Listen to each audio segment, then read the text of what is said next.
Good morning students. आज हम लोग इस वीडियो लेक्चर के माध्यम से मोशन का डिस्कशन करेंगे और यह वीडियो लेक्चर क्लास 11th और क्लास 9th दोनों के लिए बड़ा इंपॉर्टेंट रहेगा। तो क्लास 9th के स्टूडेंट्स भी बेनिफिट ले सकते हैं, क्लास 11th के स्टूडेंट भी बेनिफिट ले सकते हैं। हमारे आसपास में जो भी ऑब्जेक्ट्स हैं बाबू, जो भी सब्सटेंसेस हमें दिखाई दे रहे हैं, ये सारे सब्सटेंसेस या तो रेस्ट में होते हैं नहीं तो फिर मोशन में होते हैं, या तो रेस्ट में होते हैं नहीं तो मोशन में होते हैं। अब यहीं पर बात उठती है, दो टर्म हमारे सामने आ रहा है बात में, एक रेस्ट और दूसरा मोशन। इसमें हम लोगों को बहुत ज्यादा समझने की तो जरूरत है नहीं। रेस्ट किसको कहते हैं? हमारे अगल बगल जो भी बिल्डिंग्स दिखाई दे रहे होंगे, जो दुकानें दिखाई दे रही होंगी, जो बिजली के खंभे दिखाई दे रहे होंगे, जो पेड़ दिखाई दे रहे होंगे, वो सारे रेस्ट में है। क्यों रेस्ट में है? क्योंकि हमने आज तक उनका पोजीशन चेंज होते हुए नहीं देखा है। जबकि बस, दौड़ता हुआ आदमी, ये सारे मोशन में है। क्यों? क्योंकि उनका पोजीशन कंटिन्यूअसली चेंज हो रहा है। तो हम लोग बड़ा आसानी से डेफिनेशन भी बता सकते हैं रेस्ट का बाबू। रेस्ट किसको कहते हैं? अगर किसी ऑब्जेक्ट का पोजीशन डज नॉट चेंज, कोई चेंजिंग उसमें नहीं हो, तो हम लोग कहेंगे कि वो ऑब्जेक्ट कहलाएगा रेस्ट में। और मोशन किसको कहते हैं बाबू? तो अगर किसी ऑब्जेक्ट का पोजीशन चेंज करे कंटिन्यूअसली, पोजीशन चेंजेस कंटिन्यूअसली, तो वो कहलाएगा मोशन। डेफिनेशन बड़ा आसानी से दे सकते हैं। If position of an object does not change with respect to time, then it is said to be in rest. If position of an object changes continuously with respect to time, then it is said to be in motion. अब यहाँ पे हम इन दोनों terms को, rest को और motion को, इन दोनों टर्म्स को कह रहे हैं कि ये जो दोनों टर्म्स है बाबू, वे रिलेटिव टर्म्स है। ये दोनों टर्म्स रिलेटिव टर्म्स है। अब रिलेटिव का मतलब कैसे ये दोनों एक दूसरे से रिलेटिव हैं? इस बात को समझने के लिए हम लोग एक छोटा सा एग्जांपल लेते हैं। हम सड़क पे खड़े हैं और सामने एक पेड़ लगी हुई है, तो हम तो कहेंगे कि वो पेड़ रेस्ट में है। लेकिन उसी सड़क पर एक बस चलती हुई गई और उस बस में यदि हम बैठे होते हैं तो हम कह रहे होते हैं कि वो पेड़ पीछे की ओर जा रहा है। यहां ध्यान देने वाली बात यह है बाबू कि हम एक ही ऑब्जेक्ट को डिफाइन कर रहे हैं, पेड़ को, लेकिन दो अलग अलग पोजीशंस में जाकर के। एक पोजीशंस में हम रेस्ट में है तो डिफाइन कर रहे हैं, तो वो हमारा एडजेक्ट डेफिनेशन। जब हम रेस्ट में है तो हमने डिफाइन किया कि पेड़ रेस्ट में है, दिस इज द एडजेक्ट डेफिनेशन। लेकिन जब हम मोशन में है, बस चलती हुई गई तो बस के अंदर हम मोशन में थे। जब हम मोशन में है तो हमने डिफाइन किया कि पेड़ मोशन में है, दिस इज इनकरेक्ट डेफिनेशन। मतलब एक ऑब्जेक्ट को अगर क्लियरली बताना हो कि वो मोशन में है या फिर नहीं, तो इसके लिए जो ऑब्जर्वेशन कर रहा है, जो ऑब्जर्वर है, जो डेफिनेशन देने वाला है, उसको डेफिनेटली रेस्ट में होना पड़ेगा। मतलब हमने कहा कि motion can be defined clearly only with the help of rest, and this is why I have said that rest and motion are relative terms. Motion का एग्जैक्ट डेफिनेशन देने के लिए हमें रेस्ट का हेल्प लेना पड़ेगा। अब यहां पर सवाल उठता है कि हम तो जब ऑब्जर्वेशन कर रहे थे तो रेस्ट में थे तो हम एक पॉइंट पे खड़े थे। इसका मतलब कि हमने किसी ऑब्जेक्ट के मोशन या रेस्ट को डिफाइन किया एक पॉइंट के रेस्पेक्ट में। जिस पॉइंट के रेस्पेक्ट में हमने उस ऑब्जेक्ट के पोजीशन को, ऑब्जेक्ट के मोशन को डिफाइन किया, उसको हम लोग नाम देते हैं बाबू रेफरेंस पॉइंट। बड़ा आसानी से हम बता पाएंगे, the point with respect to which motion and rest of an object can be defined is called reference point. एक ऐसा पॉइंट जिसकी सहायता से हम लोग ये बता पाए कि कोई ऑब्जेक्ट रेस्ट में है या फिर मोशन में है, उसको हम लोग कहते हैं रेफरेंस पॉइंट। क्लियर? लेकिन अब दूसरी तरफ, दूसरे कंडीशन पे सोचा जाए। हम एक बार चलती हुई बस में बैठे हुए थे, तो बस एक ऑब्जेक्ट है, एंड नॉट ओनली ऑब्जेक्ट, उसमें हमारी जैसे बहुत सारे पैसेंजर बैठे हुए हैं। तो बस is a group of object, बस इज अ सिस्टम। और इस बार उसके रेस्पेक्ट में हमने पेड़ को डिफाइन किया।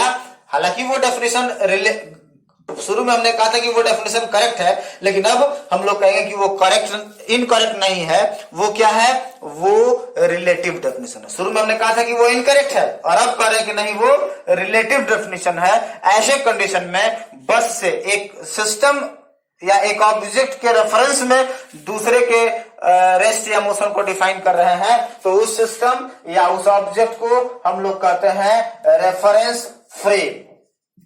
जैसे बस हमारा जो हो गया वो रेफरेंस फ्रेम हो गया। हमने क्या कहा, रेफरेंस फ्रेम एक ऐसा ऑब्जेक्ट है या एक सिस्टम ऑफ ऑब्जेक्ट है जिसकी सहायता से किसी दूसरे ऑब्जेक्ट के रेस्ट या मोशन को हम लोग डिफाइन कर सकते हैं। रेफरेंस पॉइंट तो फिक्स हो गया कि रेस्ट में रहेगा, रेफरेंस फ्रेम हमारा रेस्ट में भी हो सकता है और मोशन में भी हो सकता है। रेफरेंस फ्रेम को आगे चल के दो पार्ट में कैटेगराइज किया जाता है। रेफरेंस फ्रेम को आगे चल के दो पार्ट्स में कैटेगराइज किया जाता है। एक को कहते हैं इनर्शियल फ्रेम ऑफ रेफरेंस और दूसरे को कहते हैं non inertial frame of reference. Inertial frame of reference कहते हैं जो फॉलोज लॉज ऑफ मोशन, जो मोशन के सारे लॉज को, न्यूटन ने 3 लॉ दिया है मोशन को डिस्क्राइब करने के लिए, उस सारे लॉज को फॉलो करे उसको हम लोग कहते हैं इनर्शियल, और जो डज नॉट फॉलो, जो फॉलो नहीं करे उसको हम लोग कहेंगे नॉन इनर्शियल। इनर्शियल फ्रेम का एग्जांपल हो सकता है जो फ्रेम रेस्ट में है या जो फ्रेम यूनिफॉर्म स्पीड से मूव हो रहा है, वो हो सकता है हमारा इनर्शियल फ्रेम का एग्जांपल।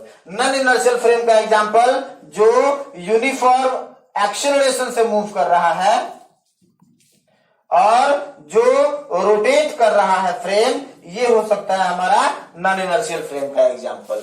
जैसे हमारा बस जब रुका हुआ रहेगा तो इनर्शियल फ्रेम हुआ, हमारे बस का स्पीड अगर कांस्टेंट रहेगा तो वो भी इनर्शियल फ्रेम हुआ। लेकिन वही बस अगर उसका स्पीड बढ़ता रहे, घटता रहे, चेंज होता रहे, तो वो non inertial frame of reference हो गया। मान लीजिए कि आप मेला वगैरह में जाते होंगे तो झूला वगैरह खेलते हैं, तो झूला जो है रोटेट करता है, उस पे खड़े होकर अगर किसी के रेस्ट और मोशन को डिस्क्राइब कर रहे हैं तो वो हमारा non inertial frame of reference हो गया। तो फ्रेंड्स, हम लोगों ने मोशन समझा, रेस्ट समझा, frame of reference, point of reference, इसको हम लोगों ने समझा। और अब हम लोग डिस्कशन करने चल रहे हैं बाबू types of motion. Types of motion, motion कितने तरह के होते हैं, इस बात को हम डिस्क्राइब करने का प्रयास कर रहे हैं। तो बेसिकली देखा जाए मोशन कितने तरह के होते हैं। मोशन का एक टाइप होता है ट्रांसलेशनल मोशन।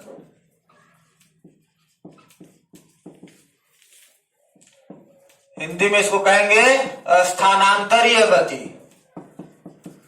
जैसा कि इसका नाम इंडिकेट कर रहा है, स्थान अंतर, ट्रांसलेशन मतलब कंप्लीटली चेंज। स्थान अंतर हो गया, स्थान में परिवर्तन हो गया, पोजीशन में चेंजिंग हो गया।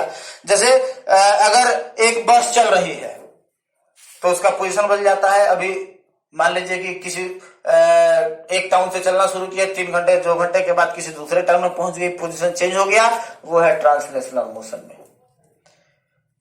दूसरा है हमारा मोशन का टाइप रोटेशनल मोशन।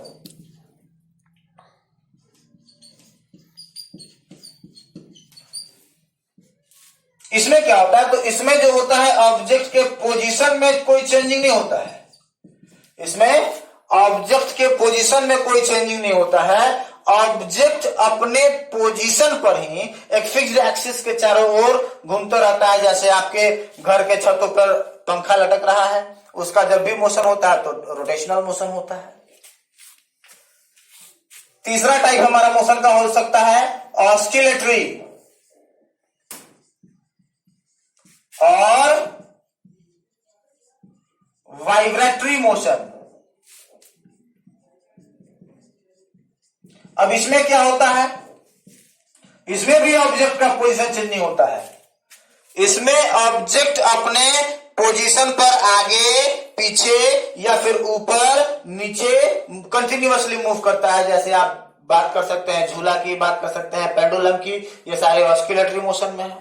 और मोशन का एक स्पेशल टाइप होता है बाबू पीरियोडिक मोशन। ये कोई टाइप नहीं कहलाएगा मोशन का। हर तरह का मोशन पीरियोडिक हो सकता है, पीरियोडिक मोशन। और पीरियोडिक मोशन, इसका अर्थ हम लोग समझ सकते हैं। पीरियड का मतलब होता है एक fixed time interval, regular equal time interval.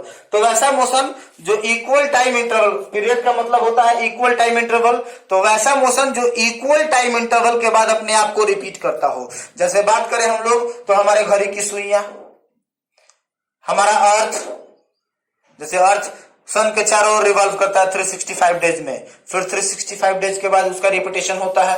तो वैसा कोई भी मोशन जो एक फिक्स्ड टाइम इंटरवल के बाद रिपीट करे अपने आप को, उसको हम लोग बोलते हैं पीरियोडिक मोशन। इसके बाद हम बात करते हैं फिर ट्रांसलेशनल मोशन में बहुत सारे टाइप्स होते हैं बाबू। ट्रांसलेशनल मोशन की बात करें तो इसका एक टाइप हो गया हमारा लीनियर मोशन,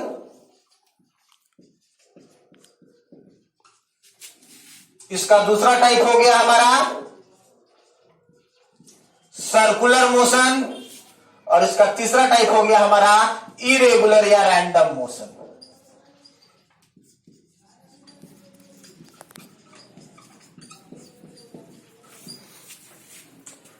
अब यहां पर समझना है, ये ट्रांसलेशन में तो हमने बता दिया है कि पोजीशन चेंज हो जाता है।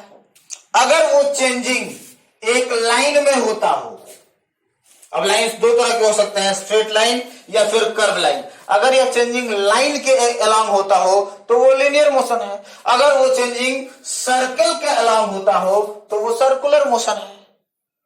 जैसे लाइन के अलोंग हमने फुटबॉल को किक किया, फुटबॉल ऐसे कर्व बनाते हुए गई, गिर गई।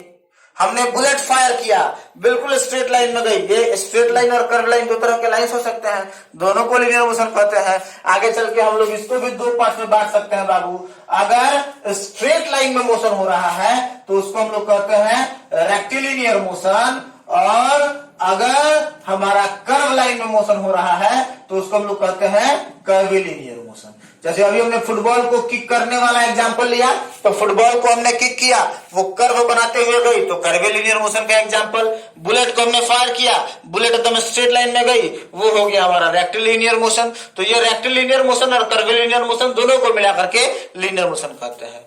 फिर दूसरी बात है सर्कुलर मोशन। अगर ऑब्जेक्ट हमारा सर्कल में मूव करे, जैसे घड़ी की सुई, अर्थ सन के चारों ओर अर्थ का रिवोल्यूशन, अर्थ के चारों ओर मून का रिवोल्यूशन, ये सारा रोटेशनल मोशन में है। और ये एक तीसरा नाम ही इंडिकेट कर रहा है इरेगुलर, इसका कोई रेगुलेशन नहीं होता है, कभी भी चेंज हो सकता है, and changing can not be pre defined. ये एक ऐसा मोशन है, इरेगुलर और रैंडम मोशन की बात कर रहे हैं, कि यह मोशन सडन चेंजिंग हो सकता है, और उस चेंजिंग को प्री डिफाइंड, पहले से हम नहीं बता सकते कि ऐसा चेंजिंग हो रहा है। जैसे एक प्लेयर, फुटबॉल का एक प्लेयर फुटबॉल खेल में दौड़ रहा है, तो वो कब किधर घूम जाएगा, कब किधर दौड़ने लगेगा, इस बात का कोई प्री डेफिनेशन नहीं है। उसके माइंड में तो बस एक ही बात चल रही है कि हमें फुटबॉल के पीछे पीछे दौड़ना है, जहां फुटबॉल जाए। एक मक्खी उड़ रही है, उस मक्खी के भी उड़ने का कोई हम लोग प्री डेफिनेशन नहीं दे सकते किस डायरेक्शन में जाएगी और अगले सेकंड किस डायरेक्शन में आ सकती। तो ऐसे मोशन कभी भी चेंजिंग हो सकते हैं, और कभी भी ये जो है चेंजिंग को डिफाइन नहीं किया जा सकता है। क्लियर? तो ये हम लोगों ने मोशन का एक इंट्रोडक्टरी वीडियो देखा। हालांकि मोशन दो पार्ट्स में बचा हुआ है, आगे पूरा क्वालिटेटिव डिस्क्रिप्शन करने के लिए मोशन को दो पार्ट्स में बांटा गया है। बेसिकली एक motion in a line and motion in a plane, one dimensional motion और टू डायमेंशनल मोशन। धीरे धीरे अगले वीडियोज में हम लोग उनका डिस्कशन करेंगे। अगर आपको यह वीडियो अच्छा लगा हो तो लाइक करें। इस वीडियो लेक्चर में किसी भी तरह का कोई डाउट हुआ हो तो कमेंट सेक्शन में जाकर के अपना डाउट मुझे पूछें, ताकि अगली बार मैं उस अगले लेक्चर में मैं उस डाउट्स को क्लियर कर सकूं। और हमारे चैनल को सब्सक्राइब करके बेल आइकन दबाना ना भूलें, ताकि कोई भी नया अपलोड आप तक तुरंत पहुंच जाए। धन्यवाद।